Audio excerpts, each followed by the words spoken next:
the KD thing was just amazing. How did that come together?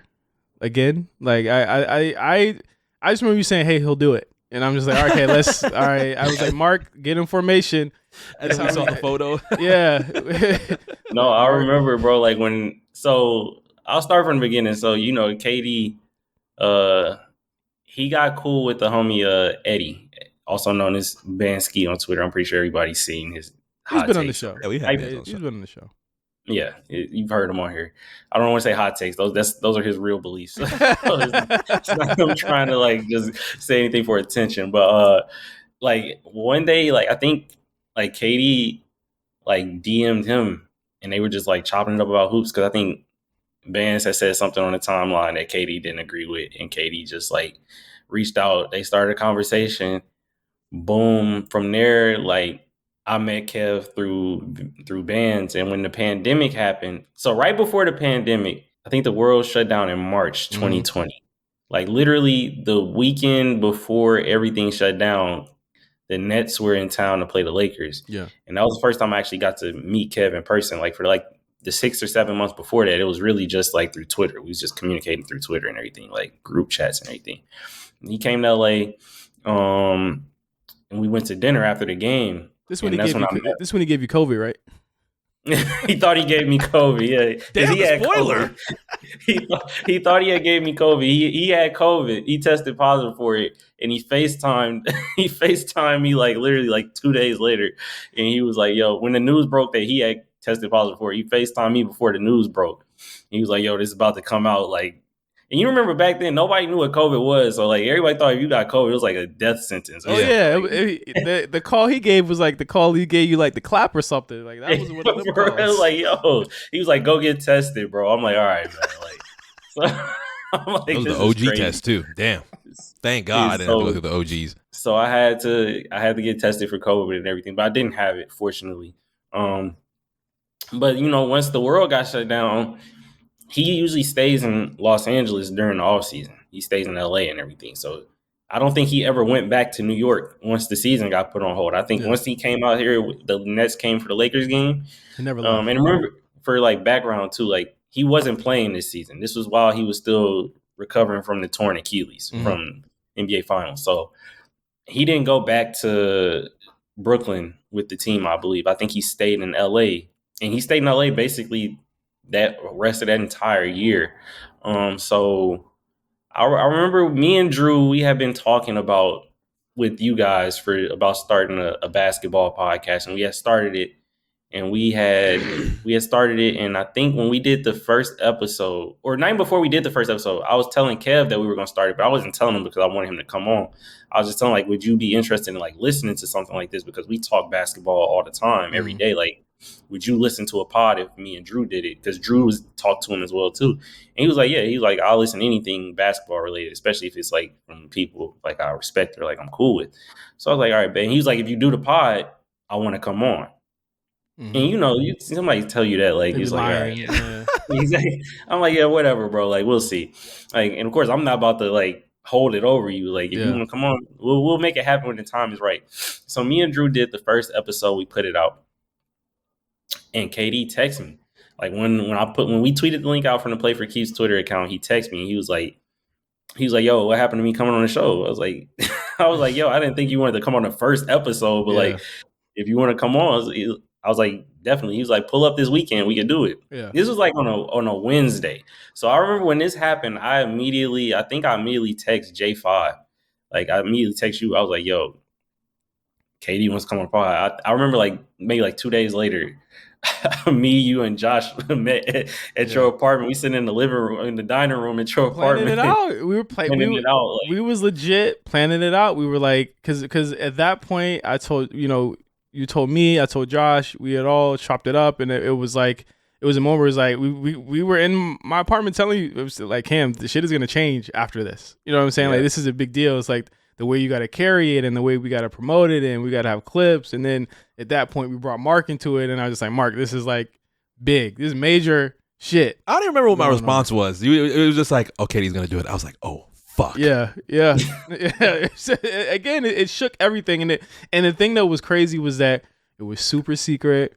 Nobody knew what was going on. Nobody knew the enormity of what it was. And it's just like, I took it as like, I didn't want to like, this was yours. Everything that you did for Play for Keeps, I was like, this is all yours. You know what I'm saying? This was your vision, your idea. I was just there to be like, okay, this is probably the way that we should, break it down. And from there, you recorded the pod from there, right? Yeah, we went. So I think after we had got everything in order and aligned, we went over to his crib. I think it was a Sunday. We went over there on that Sunday. It was like Sunday, like late afternoon.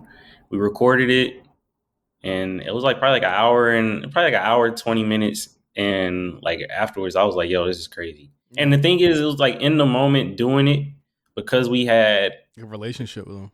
We had a relationship with him. We had good like topics to discuss. I felt like as we were like midway through it, I was like, yo, this is actually like, it's not just that we're talking to KD, but like, I think this is good. Yeah. Like, I think it's going to like really make some noise because he wasn't doing a lot of interviews at the time. Yeah. He wasn't really like super accessible. Like now he does interviews. I think at the time, around that time, I think the last interview he had done, if I'm not mistaken, I think he was on All the Smoke. But not All the Smoke, Knuckleheads pod with Quentin Richardson and Darius Miles. And so this was kind of a big deal. And then I just remember after we did it, I sent it over to Mark for him to like edit it and everything, chop it up or whatever he felt the best way to do it was. And when it came out, I want to say that Tuesday or Monday, I can't remember if it came out that Monday, the very next day, or if it came out Tuesday. I can't remember. But like, I just remember it being everywhere. Yeah. I remember we had like 5,000, 8,000 downloads. And that editing was pristine. I had to make sure from the second, but every single level of audio. This is before I was like, this is before we had like plugins. This is where I was able to find Audacity plugins and just like be able to put it in a compressor and then just level it and blah, blah. I was like making sure, I was like, every single thing on this episode has to feel pristine. So the world's going to listen to this shit. I don't want a single mic echo. I don't want anything that could have just been like normal and we usually just have as happenstance on our usual recordings. I had to make sure that everything felt amazing with this episode. I think it came out well. I mean, listen, banner like project and accomplishment for Cam, banner accomplishment for Mark, banner accomplishment for Drew. Just like it went crazy. It went up. I mean, it came out. KD retweets it. The next day, you're on Sports Center. And your voice is on Sports Center. Have you ever saved any of those clips? Have you saved any of them and just kept them? I think I have them. I think I have a lot of them bookmarked on my Twitter. Like I think I have a lot of them bookmarked, and like I haven't gone back to listen to them or look at them in a long time. Why not? I don't know. I really don't know. But like I just remember that day because I was still working at Fox Sports at the time, and I remember that day when that interview dropped, and like we were at my job, they were aggregating my podcast for quotes. And then I remember that night the Nets were in the bubble. They went down there, but like, KD didn't go because he was rehabbing and Kyrie didn't go. But while they were playing somebody, I can't remember who it was they were playing. And I just remember like Doris Burke and Mike Breen like quoting, talking about the podcast. It was like the Play for Keeps podcast today. Like Kevin Durant picked the Clippers to win the championship. And I'm like, yo, that's crazy. They're like talking about our pod on a primetime ESPN game. Like it was just crazy. It was probably the craziest 72 hours of my life, probably, to be honest with you. Cause that was just ridiculous. I mean, think about it, the week before when the COVID stuff for KD came out, you were the guy next to KD in the picture of people saying he was out in LA the previous day. So it was a crazy like month or two for you. And it was actually that entire summer was actually kind of crazy to say. But it's definitely something I'm extremely proud of still, and just like to see like where things went beyond that and just.